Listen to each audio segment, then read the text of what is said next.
is Tim Coupler with CultureUniversity.com, and we're very pleased today to have with us Edgar Schein, Professor Emeritus with MIT Sloan School of Management and leading thought leader in the field of culture. Hello, Edgar.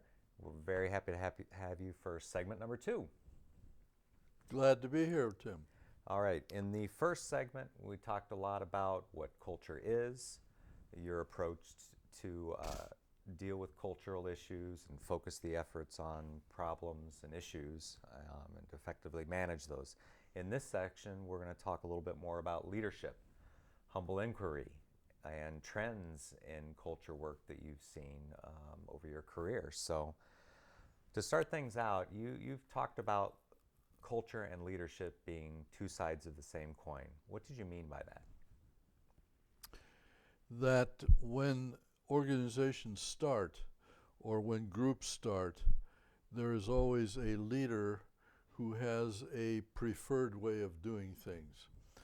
And those preferences, by definition, are going to be imposed on the group members. Or if you don't like the way I run this group, I'll replace you. So the leader's values and preferences are the first ways that a group or an organization does things, and if that works, it becomes eventually the culture of that group. So in a very real sense, founders and leaders create culture, and therefore it also implies that one of the best ways of studying the culture of an organization is to find out what the value system of the leaders really were. Quick example, a very important one, when Ken Olsen created Digital Equipment Corporation, it was all built on his values around engineering innovation, which meant bright people being given a lot of freedom. When Tom Watson created IBM, it was all built around his concept of how you do good sales and marketing. Okay. And if you look at those IBM today, it's still basically a sales marketing company, even though its products are computers. In the case of digital, they never did develop much sales and marketing because their products were so good, and that turned out in that case to be their demise. So that's how leaders create companies. Now, if you look at IBM today, an old company, the way in which they've always done things limits what a leader can do, even what defines a leader in that organization. A good example of how that leads to cultural indigestion is when IBM bought Rome, this small computer company on the West Coast. After 2-3 years, they divested it because they couldn't really deal with the informality that was the characteristic of the Rome company, which was much more like a digital and a Google. And I think it's appropriate to say gave IBM cultural indigestion. The common culture clash. Yeah. What the point is, once IBM is IBM, once GE is GE, only certain kinds of leaders will be tolerated.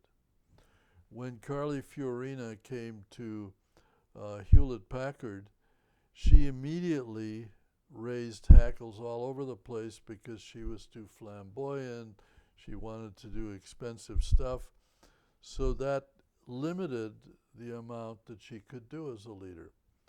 So you could say the culture constrains leadership in a mature company, just as leaders create culture in a young company.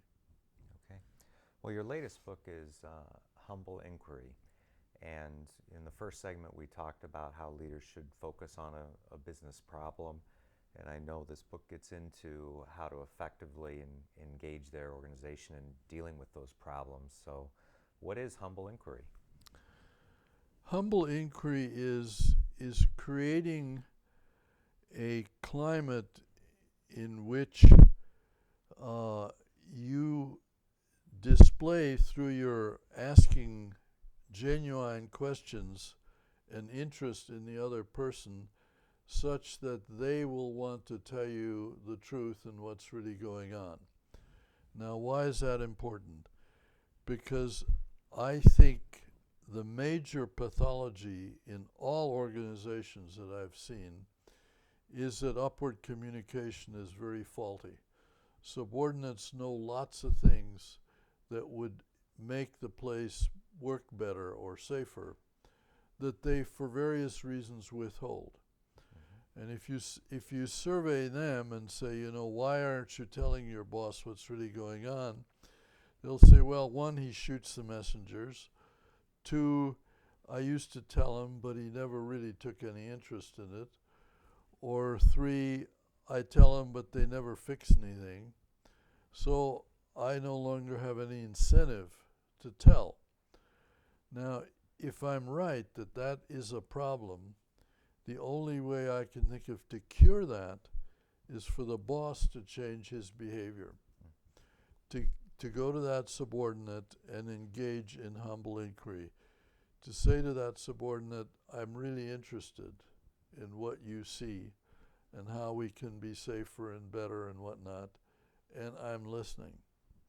If the boss doesn't do that, we're going to continue to have accidents and low quality products because the information isn't surfacing.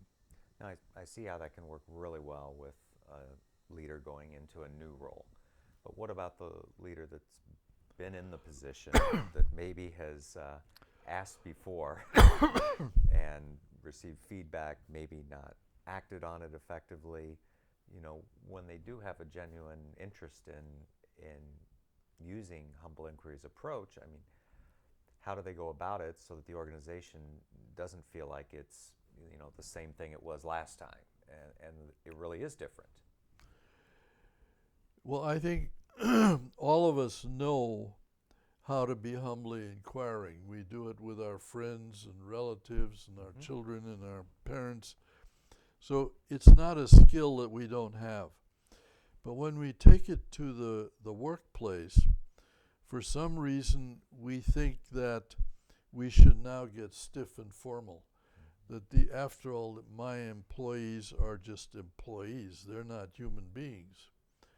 So the switch I have to learn to make, if I'm an old leader and I'm dissatisfied and want to change this, I have to wake up to the fact that these subordinates are people, and I have to get interested in them.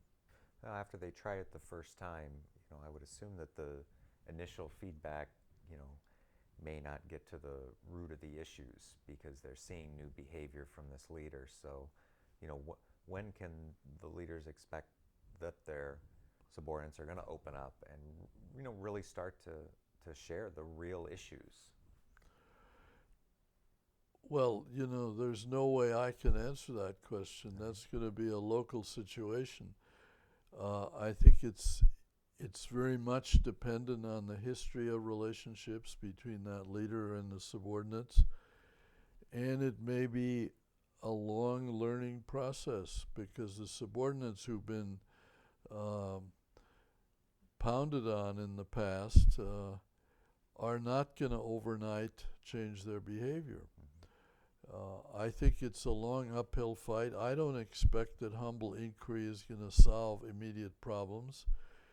But I think when an executive, let's say a surgeon who now realizes how dependent he is on his tech and the nurse, realizes that I've got to somehow make sure that they will help me rather than subvert me, we'll have to begin a process of personalizing the relationship.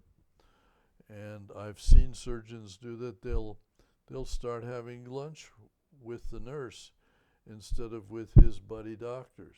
Okay. So it's at some level a very simple process of personalization. Find out a little bit about who these people are. They have lives.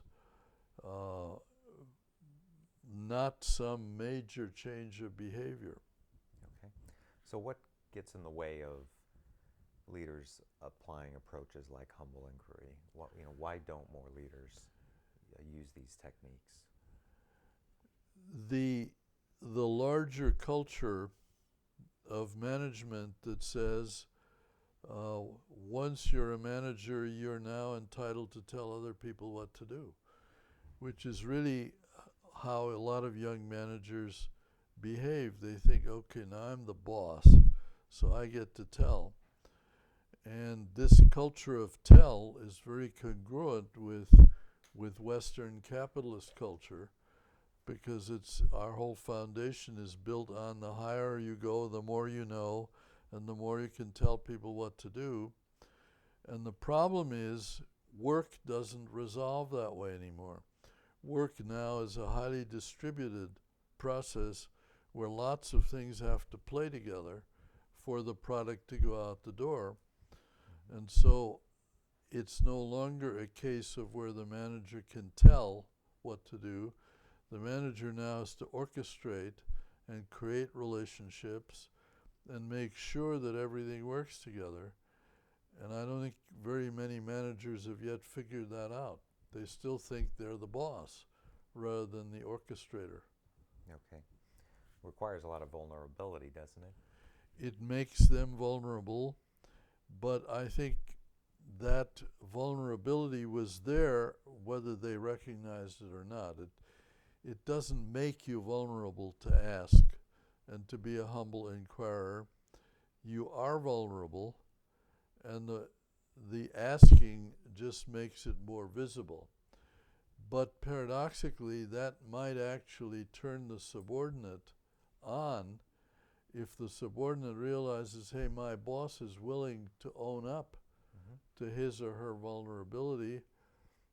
I will be more careful and not to sabotage them, because I don't want the whole thing to get screwed up. The nurse doesn't want the patient to die, but she also wants the feeling that this doctor isn't going to yell and scream at me anymore, that he's going to have lunch with me occasionally and treat me like a member of the team rather than some outsider who has no place in his exalted world.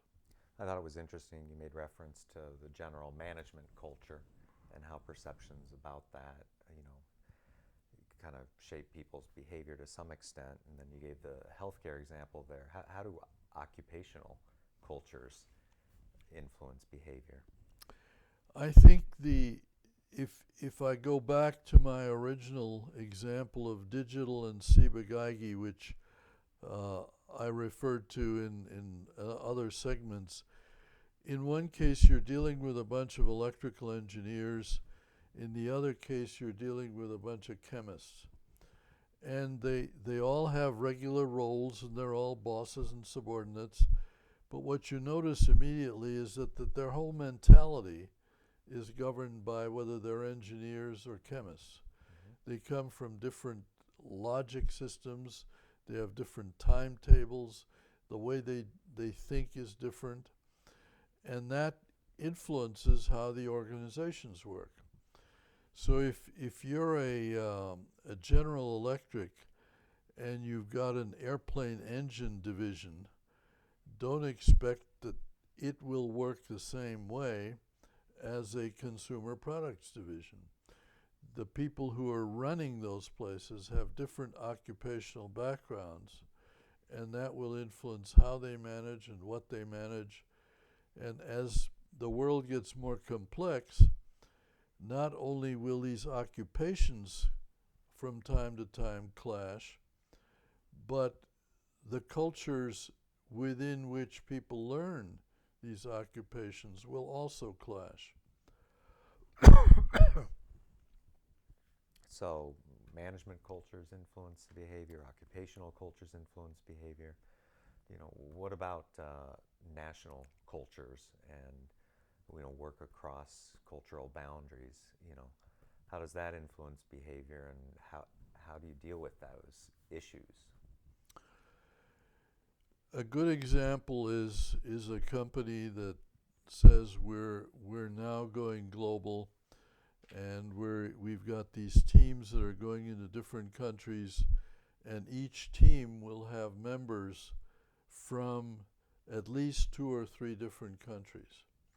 That's happening also in surgical teams. You'll have a Caucasian surgeon and a Latino anesthetist and Israeli tech and maybe a Muslim scrub nurse.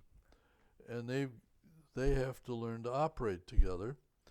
And the way in which the senior surgeon, the boss, will treat that will be as I've got to get past all these cultural differences down to the personalities.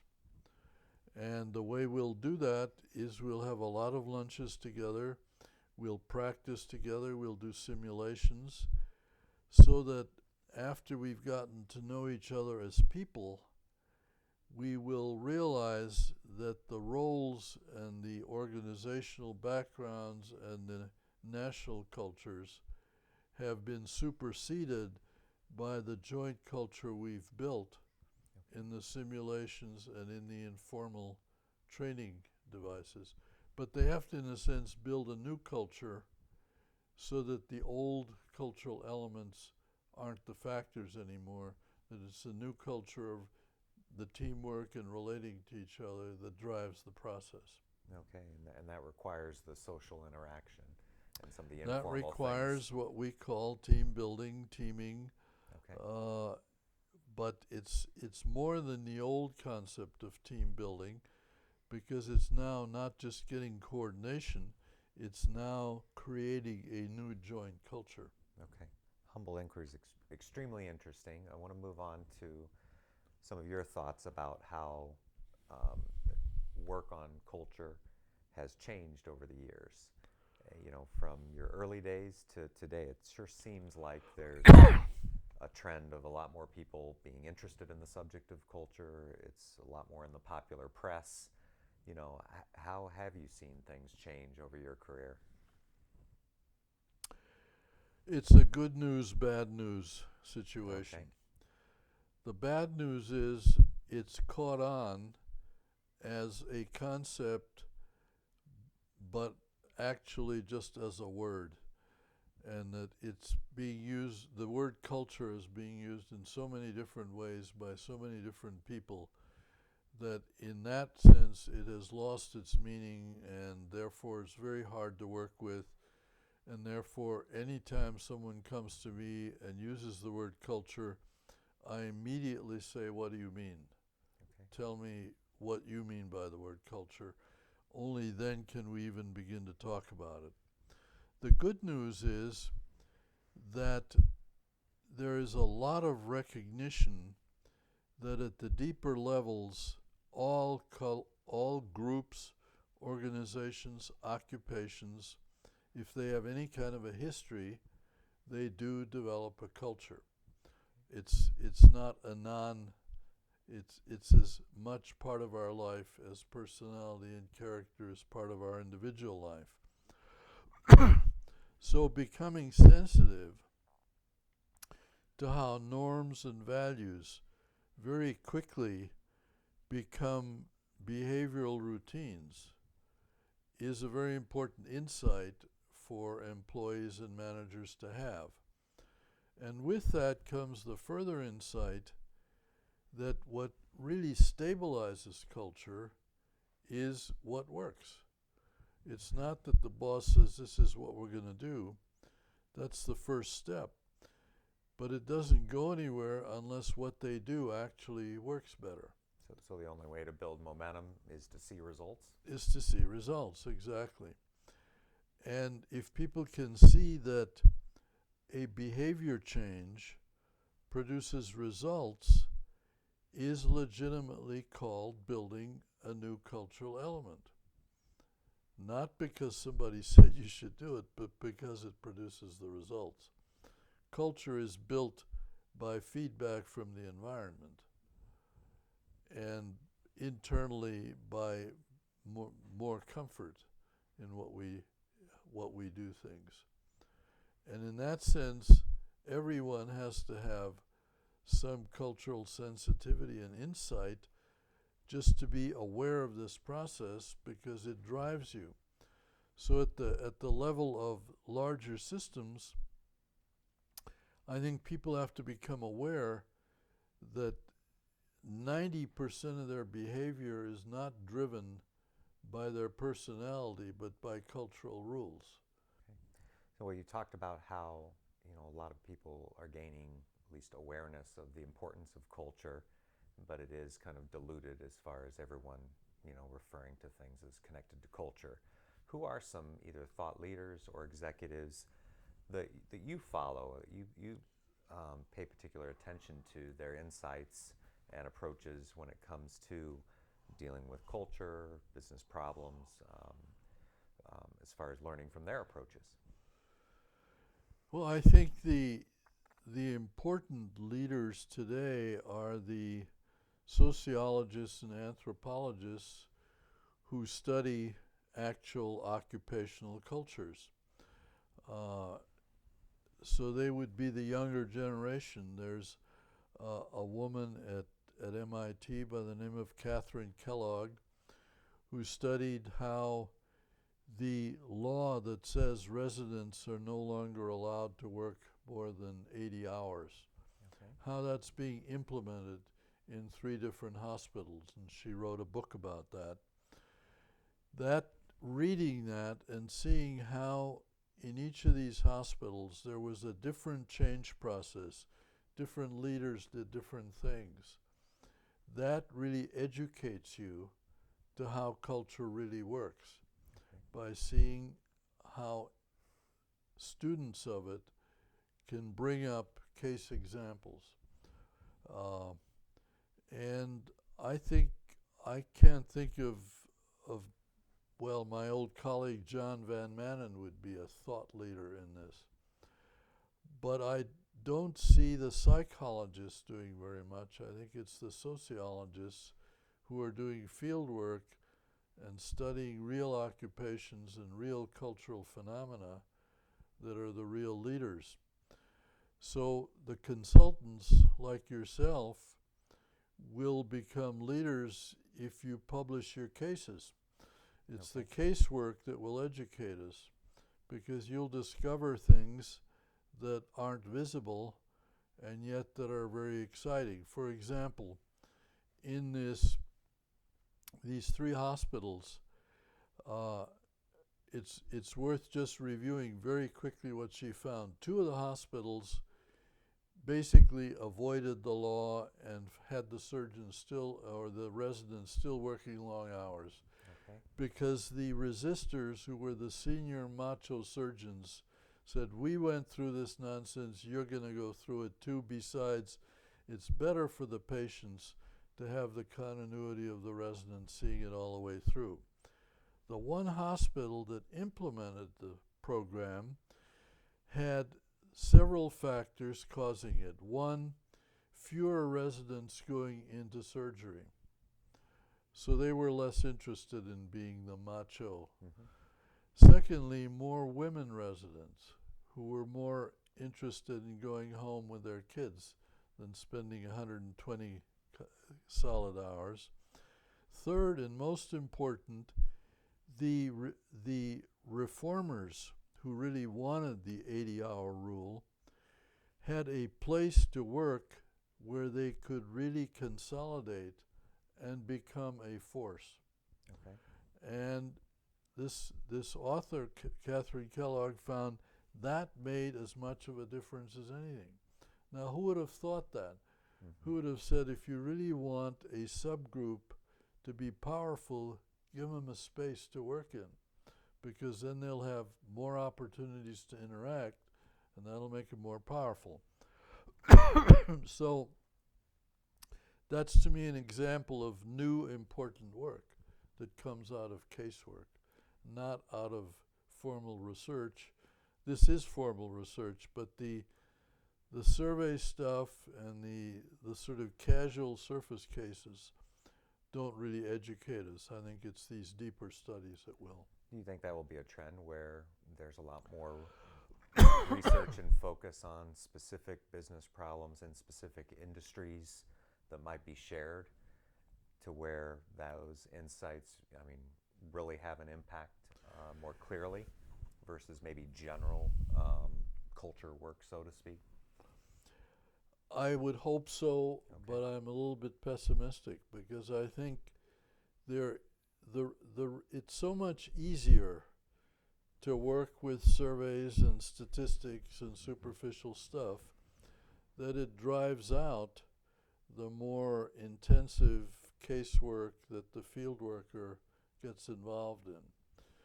So I think we need the field work. Will we get it in the business schools? Will we get it from consultants? I think consultants hide their good stuff. They don't tell the stories that really would educate the field. So I think we need it. I think I'm somewhat pessimistic whether we'll get it. Okay. Well, what about your future? You know, you've been working on this for over 50 years. You know, what do you hope to do going forward? Are you still researching and learning new things about culture? The way in which I've always succeeded, I think, is in clarifying issues. Okay. My research on culture is no better than other people's research on culture, but I think my writing about it and my clarifying it has been more successful than some other writers. Okay. And that's what I'm continuing to do. The helping book was an effort to clarify what's really involved in helping. And the Humble Inquiry book is yet another step in saying, let's examine this micro process of how we really talk to each other and ask ourselves, why don't we ask questions? Why are we always telling? And that's what's leading me forward. What I really want to work on next is what is the relationship? What is trust? Okay. And I'm working with a colleague now where we're going to try to examine this process that we call seeing another person. What Okay. does it mean for me to say, I think I see you now?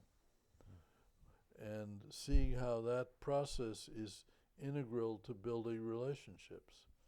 That when things don't work, it's because people don't see each other clearly and project or whatnot. So I've also written some memoirs that lead to various kinds of small books. So I'm basically a writer. Okay. And I continue to write. Well, that's wonderful because you've had a huge impact on the world Thank you. with all of your prior work, and I know many people are excited to see what comes next. Okay. I've Thank you. one final question for you. You're the first of many guests on CultureUniversity.com, and what's one question that you think every guest should answer, whether they're a thought leader in the field, an executive, a consultant? What's one question you think would be important for any guest? Well, you didn't start me this way, but you could have. And that would be the question of what in your field or in your life or in your organization or whatever is troubling you. Start with trouble. Start with something that energizes you. So what troubles you? What troubles me is the misuse of the word culture. And the failure of people to see that culture is not this surface phenomenon, but is our very core, that we live in a culture, we display a culture, we're always driven by the culture. It troubles me that people don't see that. So what can we do to go about changing that? Consciousness raising. Okay. Raising the awareness. Raising awareness by giving people examples.